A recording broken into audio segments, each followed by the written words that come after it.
SI మీద కోపంతో ముగ్గురిని చంపేశాడు. అదండి సెన్సేషనల్ కేసు, చాలా సెన్సేషనల్ కేసు. అది నిజంగా నా కెరీర్లోనే నిజంగా గుర్తుండిపోయే కేసు. చాలా బాధాకరం, చాలా దురదృష్టకరం ముగ్గురు చనిపోవడం. బట్ పాపం వాళ్ళకి అమాయకులు, ఎలాంటి సంబంధం లేకుండా, ఎలాంటి అసలు చచ్చిపోతామనే ఆలోచన లేకుండా నిద్రలో ఉంటే జస్ట్ ఒక సైకో యాక్ట్ తోటి చనిపోయారు. ఓకే. గూడూరులో ఇంకా మీకు బాగా గుర్తుండిపోయింది? గూడూరులో ఇంకా అంటే గూడూరు నిజంగా అంటే మంచి వర్క్ ఎక్స్పీరియన్స్. అది it's a memorable place.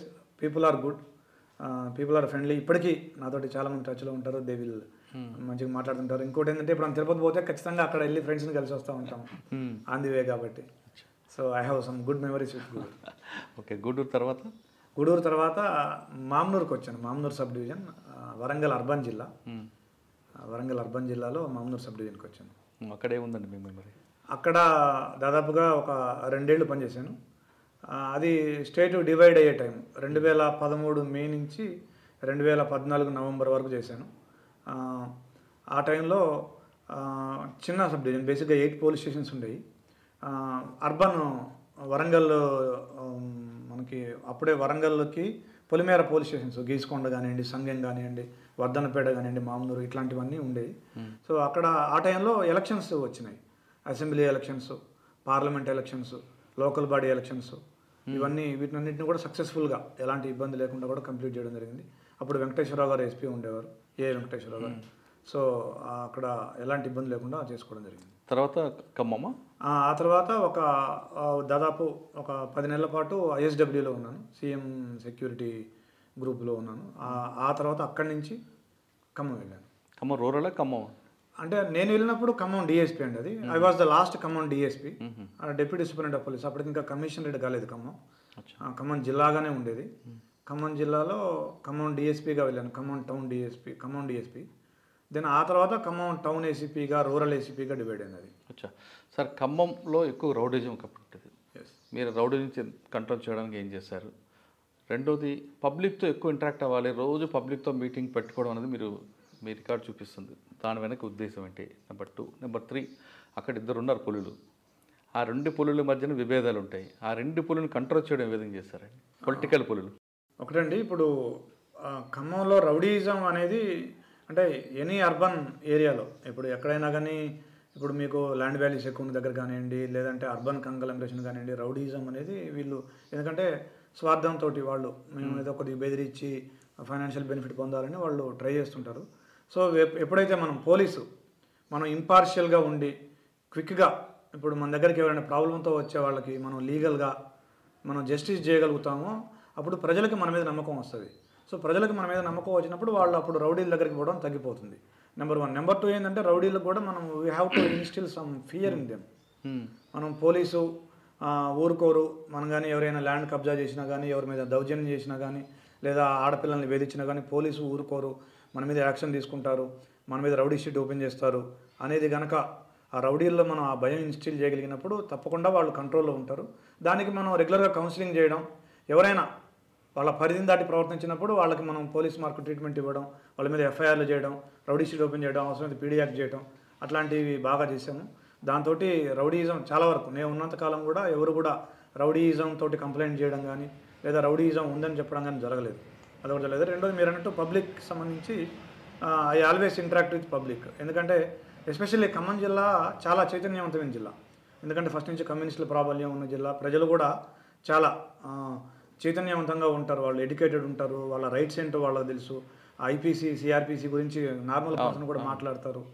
So అట్లాంటి చైతన్యవంతమైన ప్రజలతోటి మనం వాళ్ళతోటి కన్ఫరంటేషన్లా పెట్టుకోకుండా మనం వాళ్ళతోటి ఫ్రెండ్లీ పోలీసింగ్ పెట్టుకొని వాళ్ళతోటి మాట్లాడి, ఏ విషయం అయినా మాట్లాడి, నేను ఆల్వేస్ ఒకటే చెప్పేవాడిని, we are here to protect every one's right. మేము ఇక్కడ ఉన్నామంటే మేము ఒక కొద్ది మంది కోసం లేము. We are here to protect every one's right.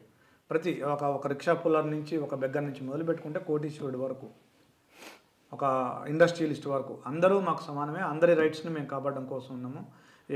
ఎవరికి మేము పక్షపాతం వహించడం కానీ, ఎవరి పట్ల పార్షియాలిటీ చూపించడం కానీ, ఎవరి పట్ల నెగిటివిటీ చూపించడం కానీ, అది it may be religious or it may be whatever it was, మేము అట్లా చేయము. మేము వీఆర్ ఇంపార్షియల్. మీరు ఎప్పుడైనా ఎక్కడికైనా రావచ్చు, ఎవరైనా రావచ్చు అనేది మేము ఆ మెసేజ్ ఇచ్చినాము. దాంతో ప్రజలు కూడా they are very happy and they are very cooperative also Khammam people. Okay, కానీ అక్కడ ఇద్దరు పొలిటీషియన్స్ వాళ్ళకి ప్రెజర్ మీరు ఎలా కంట్రోల్ చేసుకున్నారు? లేదండి, ప్రెజర్ ఏం లేదు అక్కడ. అసలు చాలా ప్రశాంతమైన జిల్లా.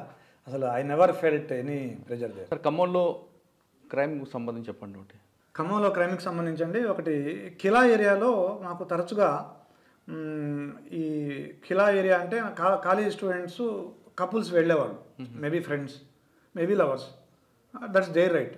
వాళ్ళు వెళ్ళి కొద్దిసేపు మాట్లాడుకొని అట్లా కాలేజీ అయిపోయాకో కాలేజీ టైంలోనో వెళ్ళి మాట్లాడుకొని మళ్ళీ ఎవరింటికి వాళ్ళు వెళ్ళిపోయే ఉండేవాళ్ళు. అక్కడ ఒక చిన్న గ్యాంగ్ తయారైంది. ఒకతను, ఐ డోంట్ నేమ్ హిమ్, ఒకతను ఒక 2-3 పిల్లల్ని పెట్టుకుంటాడు, చిన్న పిల్లల్ని పెట్టుకొని ఇట్లా ఇద్దరు వాళ్ళు కొద్ది క్లోజ్గా మాట్లాడుకుంటున్నప్పుడు ఈ పిల్లల్ని పంపిస్తాడు. ఈ చిన్నపిల్లలే కదా అని వాళ్ళు పట్టించుకోరు ఆ కప్పులు. ఈ చిన్నపిల్లలు ఏంటి చాటును దాక్కొని వాళ్ళని వీడియో తీస్తారు. ఫస్ట్ తీసేసి తర్వాత ఈ వీడియోలు తీసుకెళ్ళి అతనికి ఇస్తారు. అతను ఆ పిల్లలకి ఏదో చాక్లెట్లో 100 రూపాయలు 50 రూపాయలు ఇచ్చి పంపించేస్తాడు. సో ఇప్పుడు వస్తాడు అతను సీన్లోకి, ఇంకొక అతన్ని తీసుకొని 2 పెద్దోళ్ళు వస్తారు. యూసీ మీరు ఇట్లా చేశారు, మీ అమ్మా నాన్నకి చెప్తాము, వీటిని వైరల్ చేస్తాము, వాట్సాప్లలో పెడతాము, మీ ఇష్టం అని చెప్పేసి వాళ్ళని బెదిరించి వాళ్ళని ఎక్స్టార్ట్ చేయడం. వాళ్ళ దగ్గర ఉన్న చైన్ ఉంటే చైన్ లాక్కోవడం, మంచి కాస్ట్లీ ఫోన్ ఉంటే కాస్ట్లీ ఫోన్ లాక్కోవడం, పర్స్ ఉంటే పర్స్ లాక్కోవడం, డబ్బులు లాక్కోవడం, అలాగ చేసేవాళ్ళు. అట్లా చాలామంది చేశారు. సో మాకు ఒక రెగ్యులర్ కంప్లైంట్ రాలేదు, but we got information. So some person is doing like this, ఒక చిన్న గ్యాంగ్ ఫామ్ చేశాడని. దీన్ని మనం మొదట్లో అరికట్టపోతే ఏమవుతుందంటే నెక్స్ట్ లెవెల్కి ఇది లైంగిక దాడుల వరకు వెళ్ళిపోతుంది. ఎందుకంటే పాపం వాళ్ళ అమాయకత్వాన్ని, వాళ్ళ బలహీనతని, వాళ్ళ నిస్సహాయతని ఇంకో రకంగా ఉంటుంది. ఎస్, ఇప్పుడు జరిగినాయి చాలా వేరే సందర్భాల్లో కూడా జరిగింది. సో మేమేం చేసాం, అతన్ని we caught him ready handedly. మేమే ఒక పంపేసి రెడీగా ఉన్నాము. మేము మఫ్టీలో ఎక్కడ దూరంగా ఉన్నట్టుండి వీళ్ళు వెళ్ళి బెదిరిస్తున్న క్రమంలో మా వాళ్ళు వెళ్ళి పట్టుకొని వచ్చినారు. పట్టుకొని వచ్చి we treat them properly, we booked them under various sections. So ఆ ప్రాబ్లం ఒకటి కంట్రోల్ చేయగలిగాం. ఓకే, కానీ పంజాబ్ నేషనల్ బ్యాంక్ సంబంధించింది? ఎస్, పంజాబ్ నేషనల్ బ్యాంక్ సంబంధించి కూడా అది ఒక ఇన్సిడెంట్ అయింది. అది ఎఫ్ఐఆర్ చేసాము, దాన్ని ప్రాపర్గా డీల్ కూడా చేసినాం. ఎస్. ఓకే, ఖమ్మం తర్వాత అండి? ఖమ్మంలో ఒక 3 ఏళ్ళు ఉన్నాండి నేను. ఖమ్మం డిఎస్పీగా ఉన్నాను, ఖమ్మం టౌన్ ఏసీపీగా ఉన్నాను, ఖమ్మం రూరల్ ఏసీపీగా ఉన్నాను, ఖమ్మం అడిషనల్ డీసీపీ ఎల్ఎండ్ఓ. 3 ఏళ్ల తర్వాత ఎలక్షన్ కోడ్ ఉంది 2018లో. ఎలక్షన్ కోడ్ తోటి నేను భూపాలపల్లి ఓఎస్డీగా పోయినాను. Okay, operations officer and special duty, operations డ్యూటీకి వెళ్ళాను. అక్కడ 2018 సెప్టెంబర్ నుంచి 19 మార్చి వరకు ఉన్నాను. 19 మార్చిలో ములుగు జిల్లా ఫామ్ అయింది. ఆ ములుగు జిల్లా ఫామ్ అయినాక మళ్ళీ ములుగుకి వెళ్ళాను నేను, అక్కడి నుంచి ఓఎస్డీగా భూపాలపల్లి నుంచి మళ్ళీ.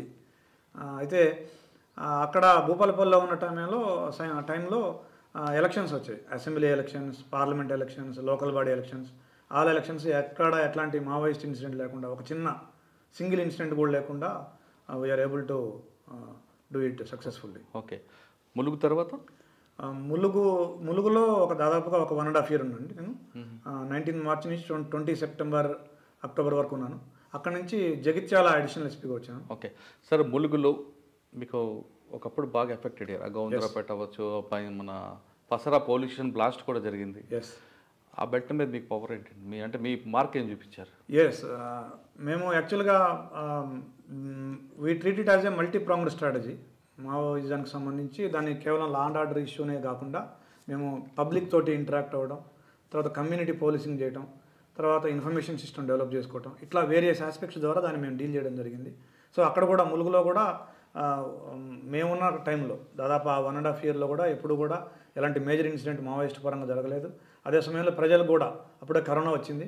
కరోనా టైంలో వేరియస్ ఆర్గనైజేషన్స్ తోటి, సైబరాబాద్ నుంచి సమారిటన్స్ ఫర్ ద నేషన్ అని కానీ, రాబిన్హుడ్ ఆర్మీ అని కానీ వాళ్ళని పిలిచి వాళ్ళతోటి సరుకులు అవి వాళ్ళకి ఇప్పించడం. తర్వాత ఎస్పెషల్లీ అక్కడ గుత్తుకోయలు ఉండేవాళ్ళు. ఆ గుత్తుకోయలకు సంబంధించి ఆ గుత్తుకోయల్ని మనం కాన్ఫిడెన్స్లో తీసుకోవడం, తర్వాత వాళ్ళతోటి రెగ్యులర్గా మనం వెళ్ళి ఇంటరాక్ట్ అవ్వడం, కాడనని సెట్ చేసేవాళ్ళం. బట్ అది భయపెట్టే విధంగా కాకుండా అది ఒక ఇంటరాక్షన్ మెథడ్లో మనం వెళ్తాము, ఆ ఊరికి వాళ్ళతో మాట్లాడతాము, వాళ్ళతో కూర్చుంటాము, వాళ్ళ పిల్లలకి ఏమైనా తీసుకెళ్తాము, వాళ్ళకి మంచి చెడు కనుక్కుంటాము, మీకు ఏమైనా అవసరాలు ఉన్నాయో అనుకుంటాము. అట్లా వాళ్ళ కాన్ఫిడెన్స్ని వినోవర్ అయ్యి వాళ్ళ ద్వారానే మనం, ఎందుకంటే దాంట్లో 2 లాభాలు. ఒకటి, వాళ్ళు మనకు అనుకూలంగా అవుతారు. 2, వాళ్ళకి మావోయిస్టుల పట్ల ఏమైనా పాజిటివ్నెస్ ఉన్నా కానీ అది కొద్దిగా తగ్గే అవకాశం ఉంది అనేది. ఓకే, కానీ అక్కడ ఇసుక ర్యాంపుల మీద ఇసుక ర్యాంపులు అది ఏటూ నాగారం అదంతా ఉంది. అది నా సబ్జెక్ట్ కాదండి. అది దానికి వేరే లా అండ్ ఆర్డర్ డిఎస్పీస్ అది నా ములుగు తర్వాత జగిత్యాల వచ్చారు. జగిత్యాల అడిషనల్ ఎస్పీగా వచ్చాను. జగిత్యాల అడిషనల్ ఎస్పీగా వచ్చాను. అక్కడే ఉందండి మీ మార్క్. అక్కడ సింధు శర్మ గారు ఉన్నారు ఎస్పీగా. అడ్మిన్గా ఉన్నాను నేను. నేను అడిషనల్ ఎస్పీ అడ్మిన్ అనేది I always believe additional SP is a lieutenant to the SP. I may bridge between the subordinates and SP. వాళ్ళకి ఏమైనా నీడ్స్, వాళ్ళకి ఏమైనా ఎస్పీ గారికి చెప్పుకోలేని ఏమైనా ఉంటే నేను ఎస్పీ గారి దృష్టిలో పెట్టడం, ఆ రోల్ ప్లే చేయడం. తర్వాత వెల్ఫేర్ యాక్టివిటీస్ చేయడం. తర్వాత అప్పుడే కోవిడ్ ఇంకా కంటిన్యూ అవుతూనే ఉంది. ఆ కోవిడ్ టైంలో మెన్ వెల్ఫేర్ చూసుకోవడం, ఎస్పెషల్లీ మెన్ వెల్ఫేర్ అంతా కూడా అడిషనల్ ఎస్పీ అడ్మిన్ బాధ్యత ఉంటుంది. తర్వాత మెన్ వెల్ఫేర్ చూసుకోవడం. తర్వాత పబ్లిక్ సంబంధించి ఎస్పెషల్లీ ఎస్పీ గారికి ఆల్మోస్ట్ చేదోడు వాదోడుగా ఏది చెప్తే అది first lieutenant I'm the first lieutenant లాగా వచ్చేసాను. ఎంత 2 సంవత్సరాలు ఉన్నారు అక్కడ? అక్కడ కూడా 1 year అండి. 1 year తర్వాత 20 September నుంచి 21 ఇక్కడికి వచ్చే ముందు వరకు. ఇక్కడికి 21 Decemberలో ఆసిఫాబాద్కి 21 Decemberలో వచ్చాను.